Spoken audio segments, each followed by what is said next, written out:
is the Veteran Trash Talk Hour, hosted by Nick, Dave, and Joe. Today's special guests are Jim, who ran charter boats out of Epstein's Island, and Stephanie, who at 65 runs faster than you.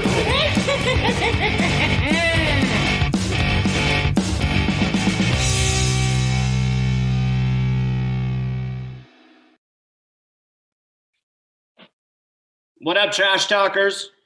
Happy Saturday. Raise your cups. We're going to have a good show today. We are now into episode 13, and we're going to keep on going and keep on trucking. Today I'm joined by Joe, Nick, as always, and our buddy Beckwith, our unpaid intern, as Nick would state it. We might have to get him on a payroll. I don't know what you think about that, Nick, but maybe in time. He's got to deliver. He's got to deliver more. He's got to deliver more. Yeah. Our special guests are Jim and Karen. They're going to talk about some really cool stuff that they're doing. So raise your cups. Here in the near future, in the next couple shows, you guys are going to hear a lot about holistic health, okay, and how we're going to promote that. And we're going to have several people on our show. We're going to talk about how they're going to promote that as well. For those of you who don't know what holistic health is, it's basically an approach that'll help you mentally, emotionally, spiritually, and then just your environment. So especially for veterans, individuals that are going to the VA, things of that nature, to getting pumped up with drugs, all kinds of stuff. This is a complete different approach on how to help our veterans. Because, 18 to 21 a day is still a hard number and a rough pill to swallow. So just be aware of that. Stay tuned. Keep watching our show and get the info. Let's get this party started. Over to you, Beck.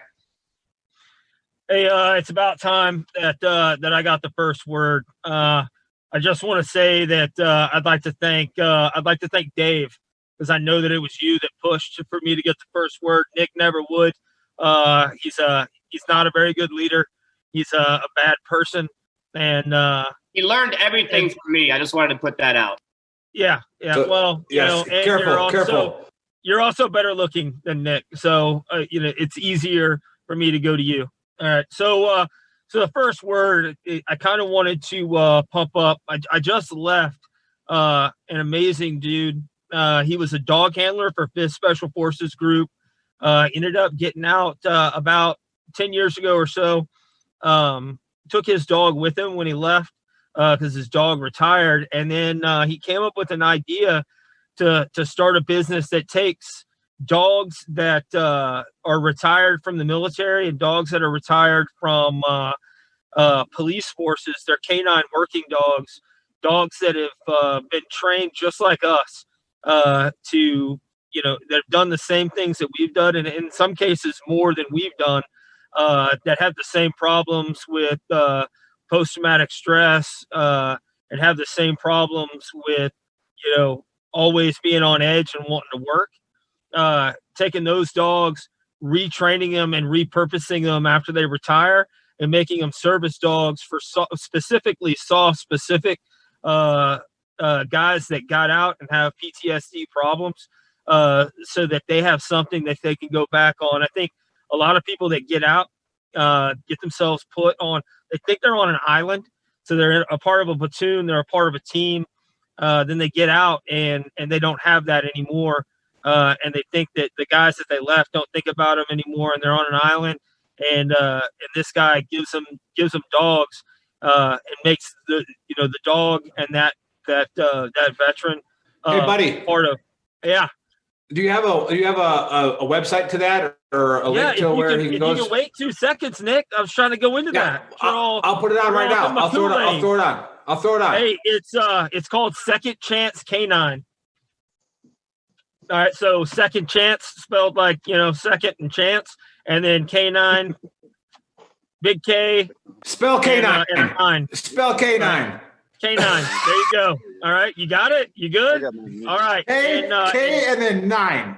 And you can go to that website and donate. You can read more about the each of the dogs or the dogs that he has, how the whole thing started. We're in the process right now of Fifth Group's got some engineers that are going to plan a kennel enclosure for him and build it. He's got some donations, but he can always spends about $10,000 a dog to train them and then send them out. And he doesn't make any money off this. He just does it and then gives the dogs away. Super good dude. It's just him, and his wife is a trained social worker. She works with the veterans, make sure that they're a good match, and then they send the dogs off. Super good program, super good dude. So, and that kind of brings me to my my honesty cap moment of the day. Since we're already here, I'm gonna throw it out there. A lot of people are running around with big signs talking about this life matters, that life matters, everybody's life matters. I'm going to hit you with something that you're probably not going to like. In the grand scheme of things, unless you are going out and providing a service, stepping outside of yourself and helping other people and making society better, if you're just sitting around from the time you're a baby until the time you hit the grave, your life doesn't fucking matter. You step out of yourself and you're doing something for other people, and you're providing a service for the rest of humanity, whether it's, helping out old people and giving them a bottle of ice water while they're waiting in line to go into a store because it's hot. And right now people are having to wait and do stuff and they can't do for themselves. If it's starting a nonprofit to help get veterans with a canine that also needs somebody, if it's talking to a buddy to let him know that, you're there for him and you'll do what you can to help him out, that means that your life mattered.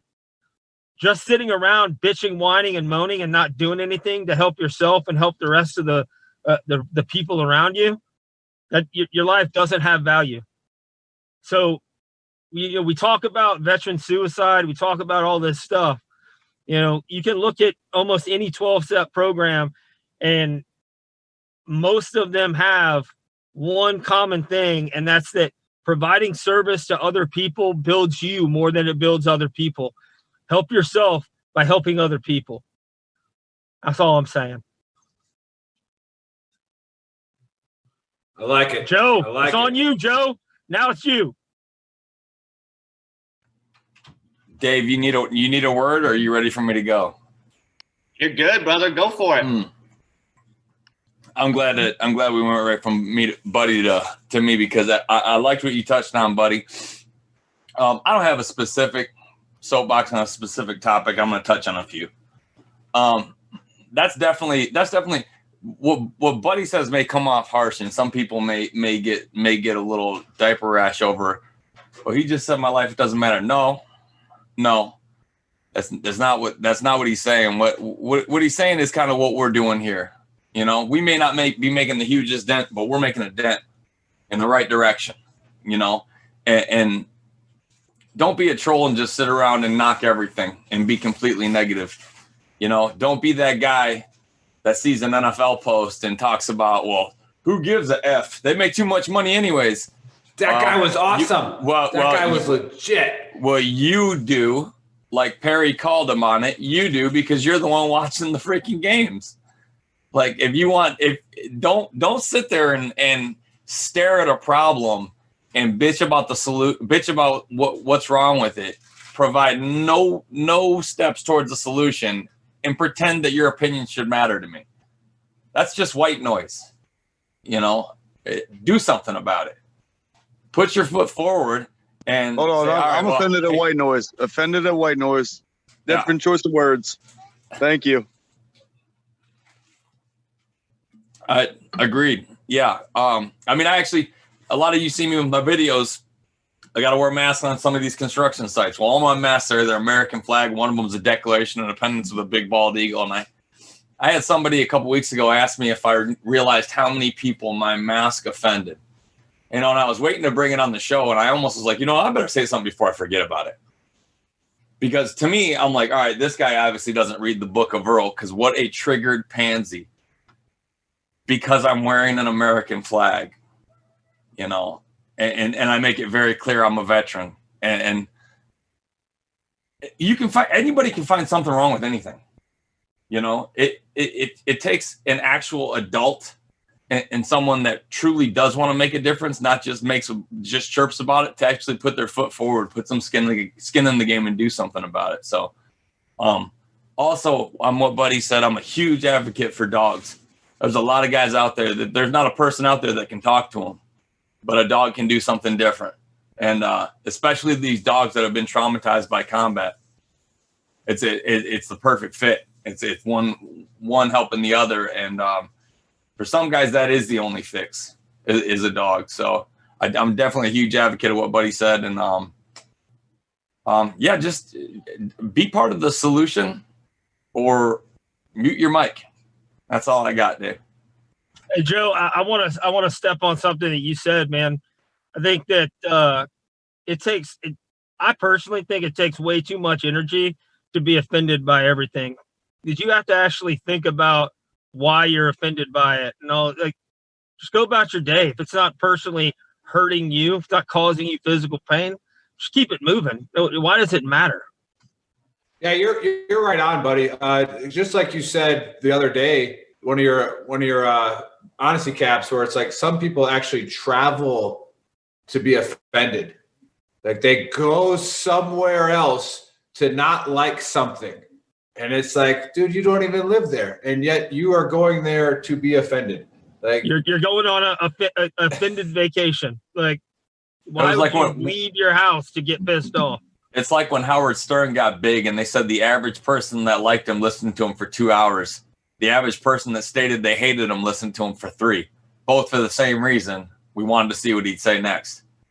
And it's like these people are just looking for something to get fueled with. And it's like, man, that opinion is never going to matter to me because there's nothing but negativity, and you're not really looking for a solution. You're just looking for something to bitch about, you know?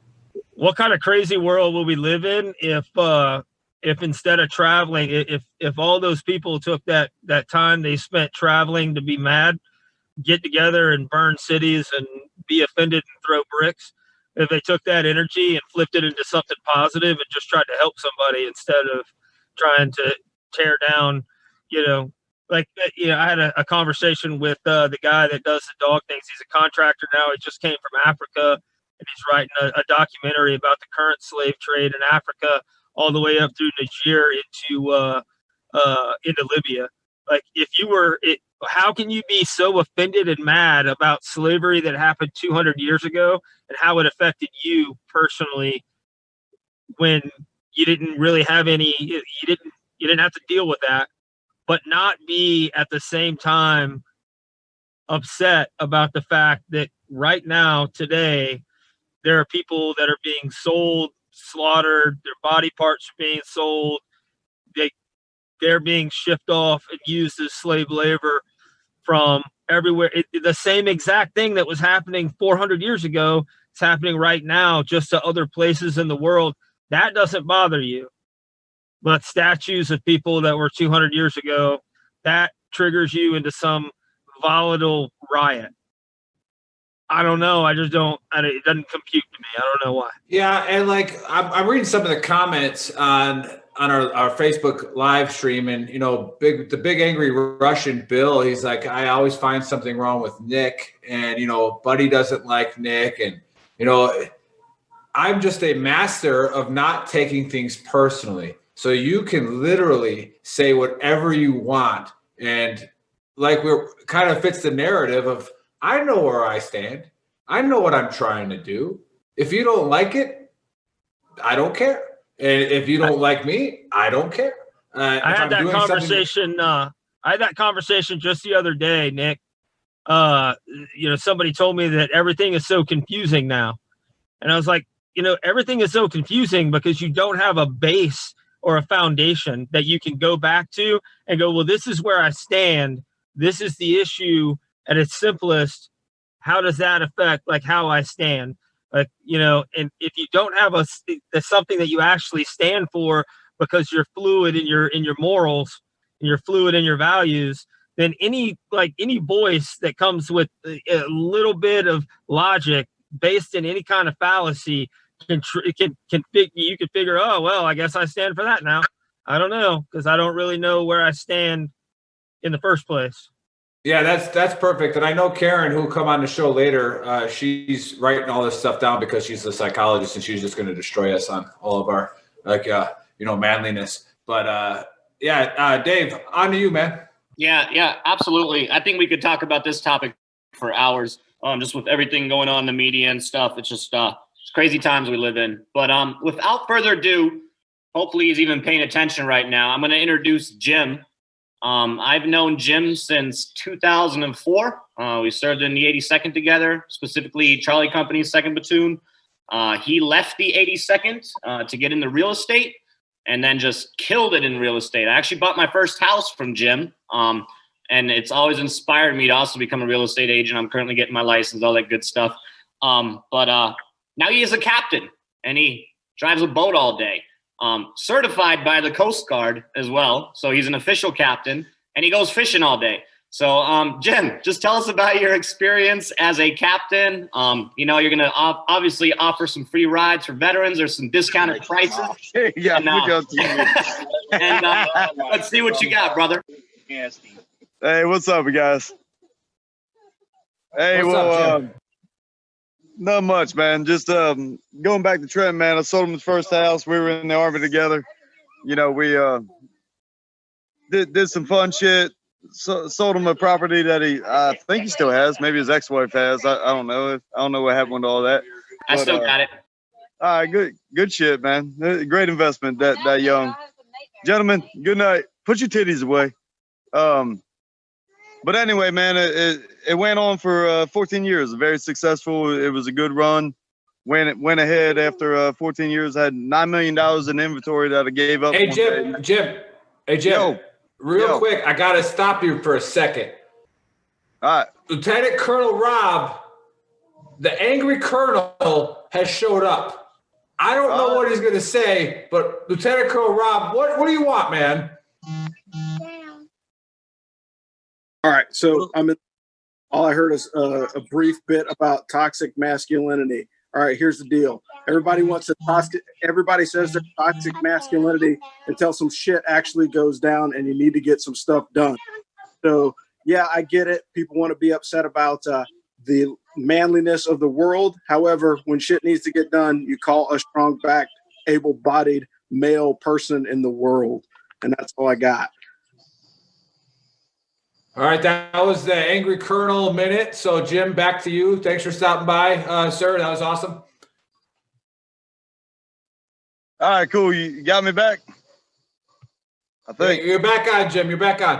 All right, brother. Well, hey, I'm sorry about the camera also. My ugly looks fucking broke it a while back, so I'm going to come in blurry as hell. But yeah, man, now I'm a charter boat captain.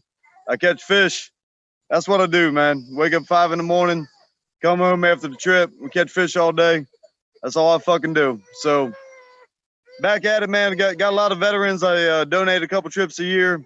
Actually got a veterans site that it's called the Fallen Outdoors. Y'all should look it up.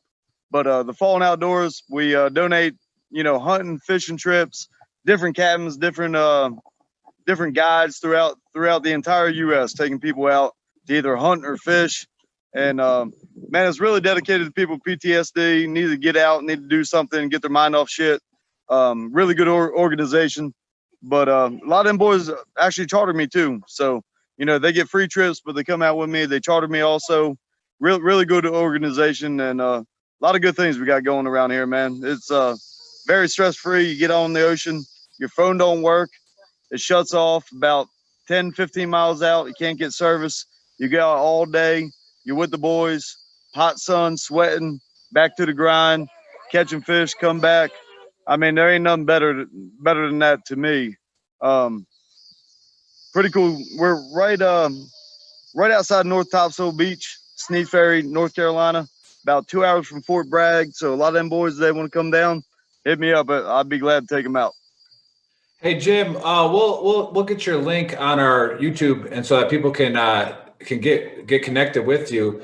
You just described a lot of it, and I was talking to a guy who jumped into Panama recently, and he was talking about how if you sit there with somebody that's not a veteran and watch cars drive down the street, right? And it's something that simple. You just sit there, put a chair out, watch cars go down the street. And then you put a veteran next to another veteran, and it's a completely different time.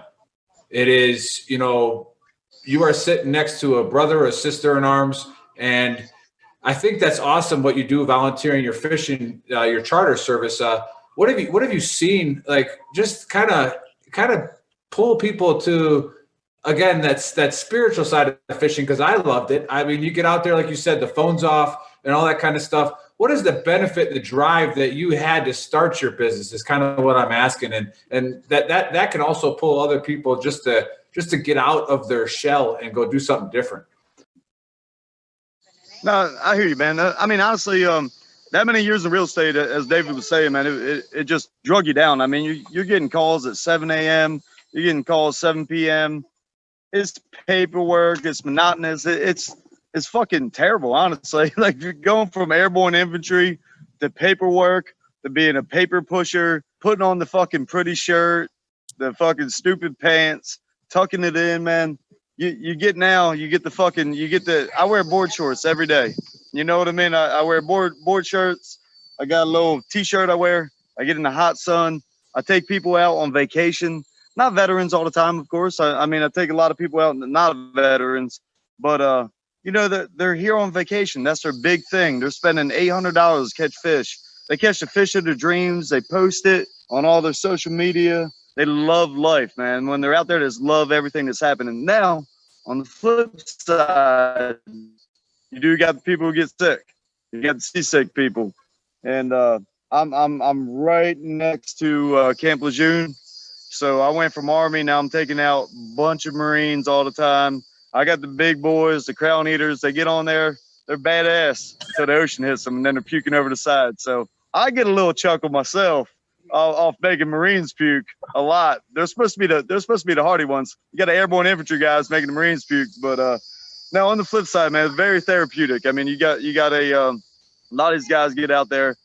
They ain't never caught a fish. They ain't never caught a shark. I mean, I've had veterans reeling a 7, 8 foot, 9, 10 foot shark, and they bring it up, man. It's a day they'll never forget.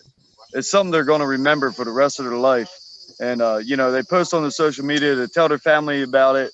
It's something that's just awesome and therapeutic in its own way.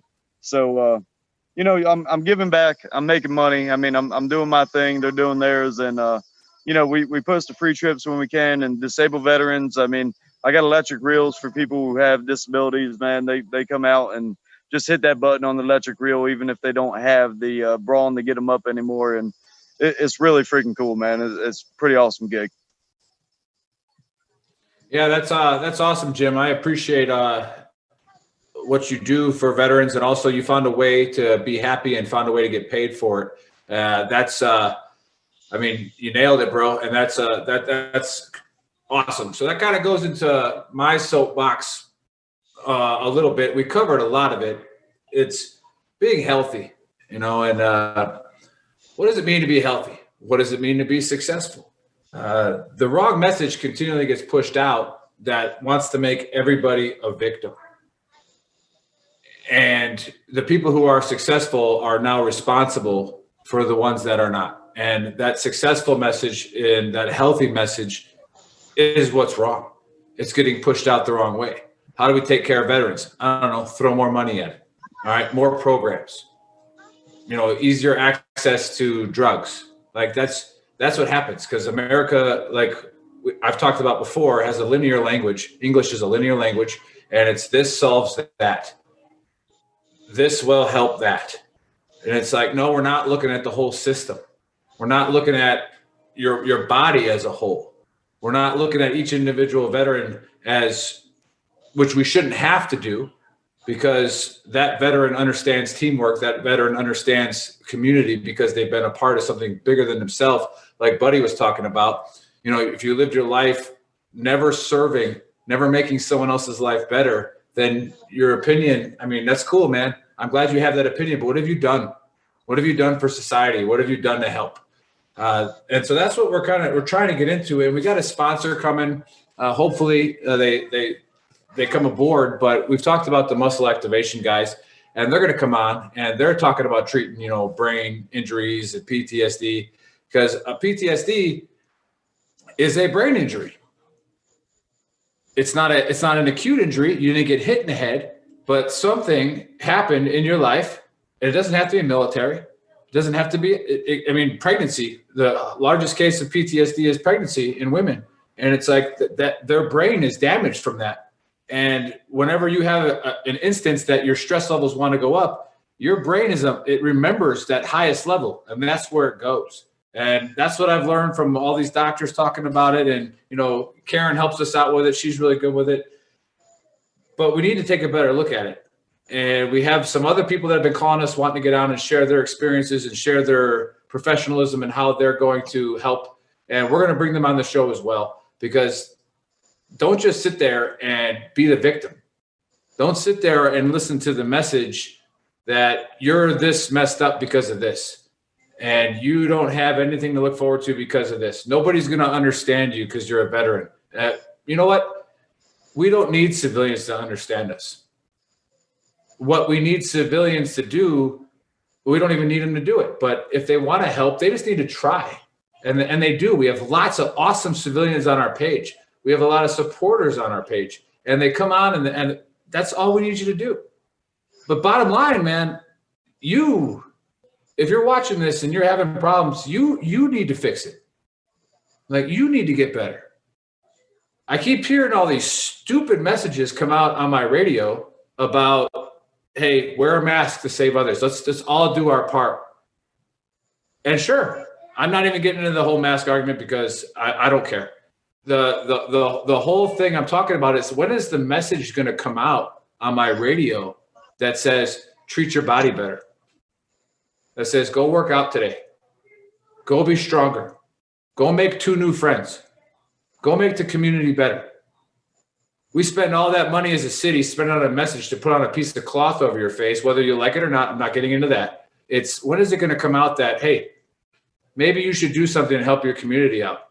Maybe you should be a better person. Maybe you should be healthier, so that when the next virus comes, I don't know, you didn't eat your way into being a statistic. That's fine. You know, I'm okay with that.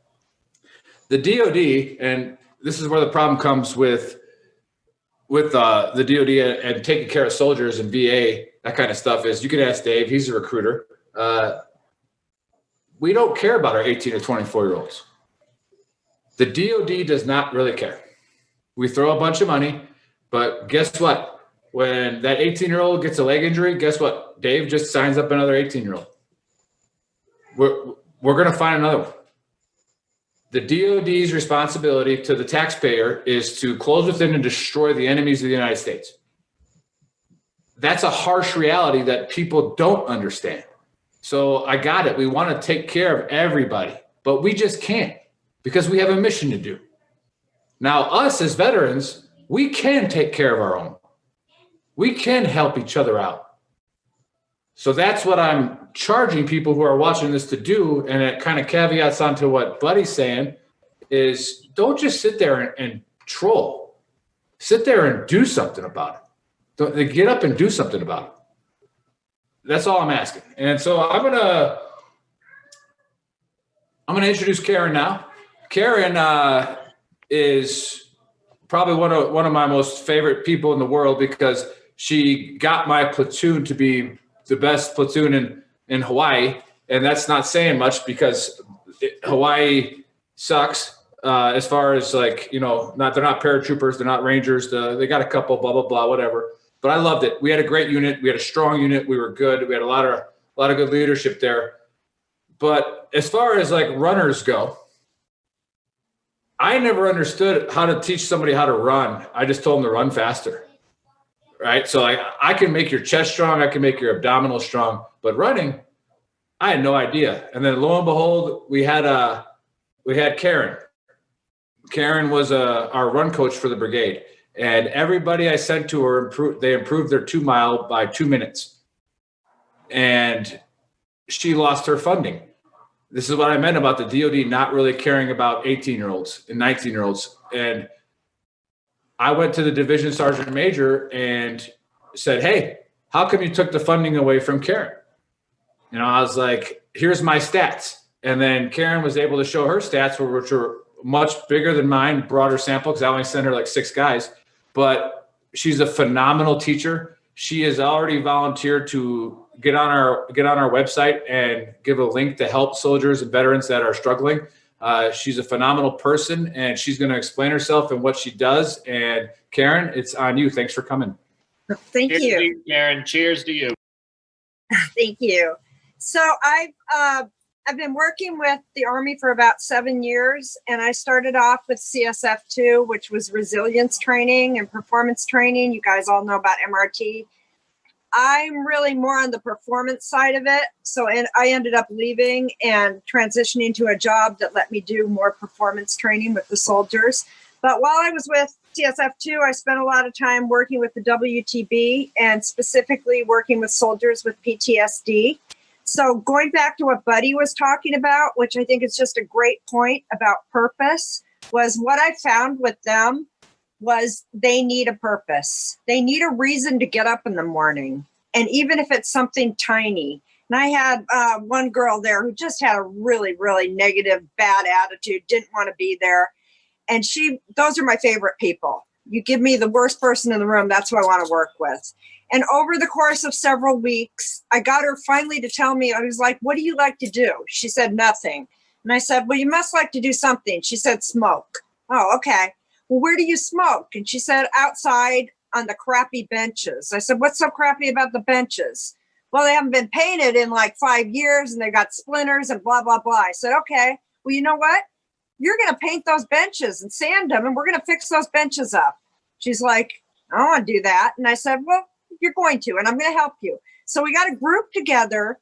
That soldier refurbished 6 different benches. She got a whole group of WTP people out there to paint them, and they put American flags on them, all sorts of stuff. But the point being, in the end, she said, you were right. It gave me a reason to get up in the morning. Just one simple thing like that. So I love that you talked about that and having purpose. And I just told Nick about a book by Viktor Frankl, and it's called Man's Search for Meaning. He was in an internment camp in World War II, and he was a psychiatrist. Anyhow, that's exactly what he talks about, is we all need a reason to get up in the morning. And now when I teach to soldiers, the first thing we do is identify their values and then find something to tie to their values to give them a purpose. So absolutely 100% agree. There's way too much complaining going on right now, and we all need to jump in and do something that ties to our values and to help other people. So then also moving on to what Jim said about fishing, and that is another awesome thing, because what you're doing with those PTSD soldiers and the veterans is you're teaching them mindfulness without even knowing it. And you're keeping them in the moment. And what happens with the PTSD guys is you've got that reel going round and round and round in your head. It's like a record that won't stop and it keeps spinning. And if you can get in touch with your senses and just being out in nature, like, what do I smell? What do I see? What do I hear? And that's what fishing does. That's what surfing does. That's why getting people outdoors is key. And that will change your whole mental state as well as your physical state. So that's just a little bit I wanted to just touch on what you guys were talking about. And back to the running thing, most people hate running because they don't know how to do it right. Nobody ever taught them how to do it right. They say, just get out there and run. But teaching the fundamentals and like 5 easy steps of what you need to know to go out and run. And Nick knows I can teach it. I can teach it in an hour PT session and I can see times drop by 45 seconds just because they're not running right. The second component of that is the mental part. And that's what's going on in your head while you're running. So if you're concentrating on how bad it sucks and how much you hate it, guess what? It's going to suck and you're going to hate it even more. Right. But if you're concentrating on the process, not the outcome, and that's, oh, hey, wait a minute. I better get my arms right. They're crossing my body. Well, your brain can only concentrate on one thing at a time. So now instead of this sucks and I hate it or it's hot out, I'm thinking about my arms. Or if it gets really bad, just listen to your feet hitting the ground. So now I'm listening to my feet and I'm not thinking about how much this sucks anymore. So that's just a little short capsule of what I do. Like I was saying before the show started, we were talking a little bit, and I'm working on a research project now with Walter Reed and with the Naval Warfare Center. And we're working on a protocol developed with the Israeli Army on how to reduce the effects of an acute stress response in the field. So when you're involved in battle, something really bad happens, there's actually a protocol, a short protocol you can go through with your buddy that will help reduce the effects of PTSD down the road. So we're working on that. It's been a 7-year project. We're testing it, and hopefully some really good things will come out of it. Hey, that's awesome, Karen. So I know Buddy Beckwith struggled at shooting a lot. I remember going out to the range and helping him, but whoa. Okay, first of all, I'm not even gonna let you finish because I can outshoot Any special forces, like in almost any situation, Nicholas. I don't even want to go there. I do have a couple questions for Karen though, if I could jump in without you trying to lie your way into like downgrading me somehow. Anyway, and you cut me off. You're good, brother. You ask the questions. So Karen, first of all, I'd like to say that, so I'm in 5th group, and we've got our own sports psychologist, and sometimes it's hard to get guys to go over there because they hear the name psychologist and sports, and they're like, I don't think I have a problem. I will tell you that we had a guy. I was on a dive team. We had a guy, the maritime assessment course is pretty renowned as a pretty hard course to get through. It's 2 weeks of just getting drowned every day for most of the day and doing some pretty tough PT before and then going in. But we had a guy that he was barely making it, and most of it was technique, and then but it was something, he was quitting a lot. We sent him over to the sports psychologist, and they worked with him and went through him.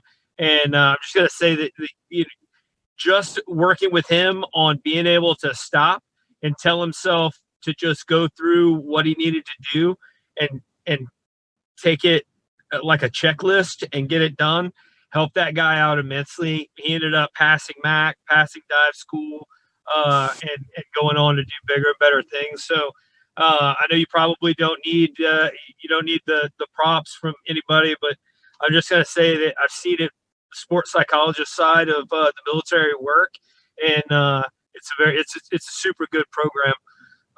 My question for you, though, Karen, is: do you think that as far as like the PTSD and the sports psychologist and the and guys developing coping mechanisms to deal with PTSD, for a long time I've seen it. I've seen it from, I joined the Army back in 1998, way in the olden days, until now, and I've seen the difference in the training that we went through back then, and the difference in the, it's really easy to go like, oh, they're coddling these kids and they're coddling these kids. And, back then it was a little bit different, but it's kind of like the theory of being able to, how do you pick up a cow? Well, you start picking up a calf every day. And then by the time you're, the cow is, 1,000 pounds, you can pick up 1,000 pounds because you've dealt with it little by little. Do you think that there's a little bit of the issue with guys having PTSD, not dealing with stressors, going from basic training through like training cycles, that you get, the knob gets turned up a little bit at a time until, they get to combat and they're getting shot at, and, it's not a super traumatic experience. Like I've always thought that, asking a guy to run a marathon and start training the day of the marathon, like just get out there and run 26.2 miles. At the end of 26.2 miles, just like the first guy that ran a marathon, the fella died at the end, Right. But if you're training for it until you get to that day and you're running, a little bit every day and you're raising it up, and then you get to the 26.2, then you're like a Kenyan and you're just 5 miles, 5-minute miles for 26 miles and you're good. Do you think that there's anything that kind of, we could train better to bump that experience level up so that when they do hit the really hard times, they're not dealing with something that they've never seen before? So I'm exactly on the same page as you. And I've been saying this since I started this job. One, going back to psychology, I don't even call myself that. I call myself a performance coach when I introduce myself, because once you put psychology in there, people think you think something's wrong with me. So I tell them, my background is I come from UCLA. I worked with athletes who were really good already, but wanted to get better. You guys are tactical athletes. We're going to make you even better. But going to the PTSD thing, you're right. And I think the way that it's been trained, the cognitive stuff, the mental skills we're teaching has been done the wrong way. The PowerPoints aren't working. And so part of this project I'm working on now, what we're doing, and actually Nick was the one who really helped me start the whole running clinic. What we're doing is trying to develop this 5-day running clinic that hopefully will start being taught in basic training, where we're teaching the soldiers how to run right, but we're also teaching them mental coping skills dealing with stress during this running clinic for 5 days. Then you transfer that to all your other trainings. And before Nick left Hawaii, I was working with 3rd Brigade BCO. I was essentially embedded with them. I went on every single training they did, but we started with the run clinic, teaching them the basic skills, and every single thing they did, they would practice and practice and practice. So to get to your point, when something happens, hey, I've done this so many times, I know exactly what to do. I've got this little tool bag. And I think that's what we're doing wrong. You can't just teach it in one session, in a PowerPoint, in a room. It's got to be practiced over and over again and daily. So yeah, I 100% agree with you. Hey, Buddy and Karen, I want to kind of go on what both of you guys said. Obviously, to not just keep patting each other on the back and saying you're right. Buddy, you said to Karen, like, oh, you don't need a boost on this because you already know it. And I think that's part of the problem when I was talking about in my soapbox was the Army really doesn't care. Like, they cut her budget and she was making my soldiers more lethal, and it doesn't look that way because she's teaching them how to run.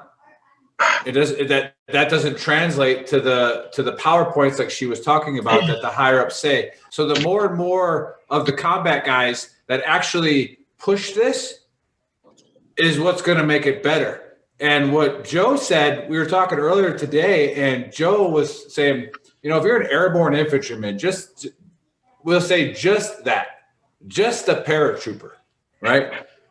You're already doing something that less than 1% of the population can do. Therefore, you are a professional athlete. Like you are doing something that, it takes a certain type of craziness to do. And oh, by the way, once you learn how to do it, you also got to get better at it. So it takes a skill set also. I'll tell you, Nick, so that might be a conventional Army thing that they cut Karen's budget. And coming from a conventional Army background, I'll tell you that I can completely understand why they would do that, because they don't see that it's putting, bullets on target, or it's doing anything that they are, it just makes people run faster. And they're like, well, why are we paying for this? We don't see it right there in the now. But what I will tell you is that in the SF community, they've doubled down on the entire thing. We've got a POTA facility that we're building right now for 5th Group that's got a TMC in it. It's got a nutritionist, sports psychologist, a PTSD clinic. It's got Chapter 38, the SF Safe House guys in it. It's got the Sharps representatives in it. They're all in one facility. You go to one place that's in the 5th Group footprint, and pretty much anything, the physical therapist is there. The Thor guys are there for workout programs. All that stuff is there. And it's all there because we have finally started to figure out that you can't you can't give somebody a magic pill that's going to fix them. You can't. You've got to worry about a soldier, right? You know, the whole 360, and it's not the whole system. It's not, yeah. And you've got to be there when they're hurt. That's the hard part about being a leader, is when, you know, they're hurt or they're not as effective because something has happened that you made them do. You've got to pick them back up at that point. That's your responsibility as a leader, to get them back to where they need to be so that they're good for themselves, not just the unit. That loyalty thing, that goes two ways, man. And I think we're starting to figure it out. And it's going to cost a lot of money, but I hope that the big Army figures it out, you know, before it's too late. And buddy, you bring up a good point about the big Army figuring it out, because I mentioned this a couple shows ago. You know, when we come back from deployments, and this is just based on mental health, when we're doing our post-deployment, our PHA and everything, and we're answering all those questions, you know, we might have some issues inside, but it's no, no, no, no, no. And I think that's one big thing we need to get away from, because we are too scared to answer truthfully, because, hey, we might lose our job. The guys are going to lose respect for us. And then we're facing challenges when we get out, you know, because our medical records aren't straight. But Big Arby needs to push that. And you brought up a great point. Leadership needs to push that and say, hey, if you got an issue, bring it up, you know, because mental health. Hey, Dave. Oh, no, you're right. You're right. You know, it's not even just that, Dave. It's also the timing for when we do it. Like when you come back and you do your PHA, you can't go on leave until you're done with your PHA. You can't do all of this stuff. You can't be free to be with your family and take some time off until you get these checklists done that we want you to get done, so that we have our paperwork straight. Like, all we want to do is get out. Like, I'm going to answer whatever you want just so I can get out of Dodge. Hey, buddy, that's exactly what I was talking about earlier, is where we just throw money at it. We throw money at a program, and the program says, fill out these 45 questions. And that will solve everything. Boom, done. Now, you brought up an interesting point, and I'll give it back to Karen because she was going to say something. But the putting bullets on target. So I met a good friend of mine now through Karen, was Chris. Chris would ruck out to the ranges with us, and we'd go out there, and if you couldn't shoot expert the first time, then you would go do your remedial training. You'd go back to the line and shoot again. If you didn't do it again, then you went and saw Chris, right? So I have a field grade show up. I'm not going to call him by name, but I have a field grade show up, and he's like, "What?" He's like, "Hey, what are those guys doing over there?" And I was like, "Well, sir, they're talking to Chris." And he's like, "Okay, well, what for?" And I was like, "Well, so they can shoot better." And he's like, "Well, how is he gonna make him shoot better?" I go, "Because I can teach him how to trigger squeeze, breathe, all that kind of stuff, proper position. I can hit him on a helmet, tell him to shoot freaking straighter, whatever." But Chris is like got a degree in that shit, and he's gonna make it better. And he's like, "Well, does that make us more lethal?" That's exactly what he said to me. And I'm like, "Wait a minute, you're a field grade.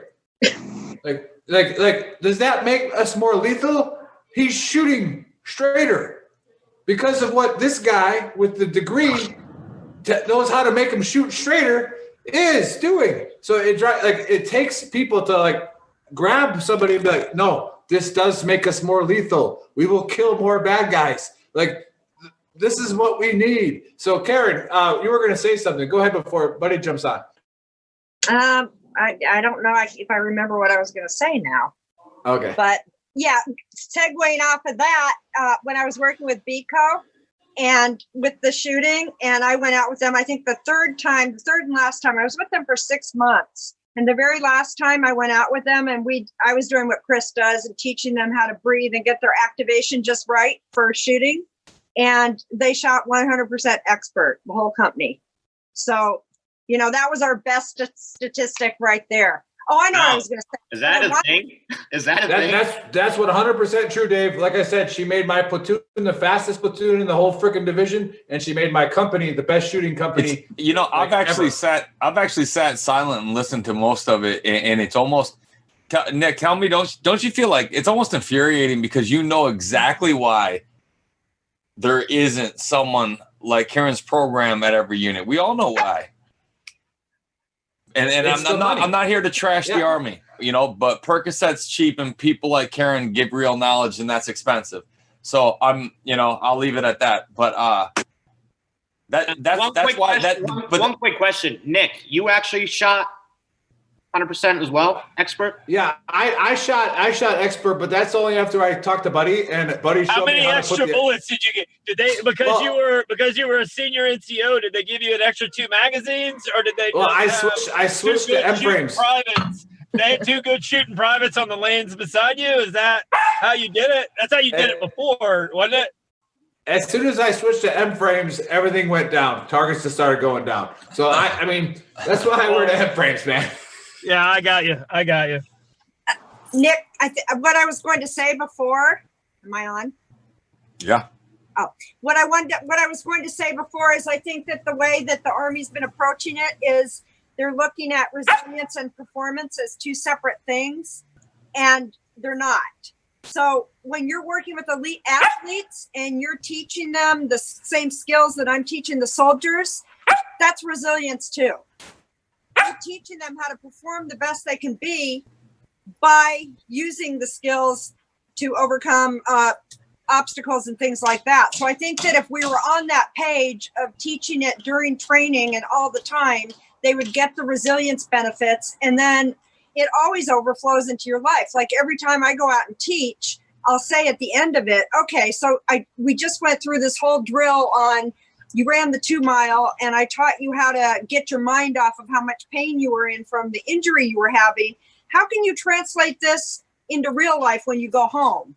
So we always did that. And then you take those skills, the next day they come back and say, hey, yeah, I was just ruminating about how mad I was at work, and I thought about what you said, and I cleared my mind before I went in the house, and I was in a much better mood with my family.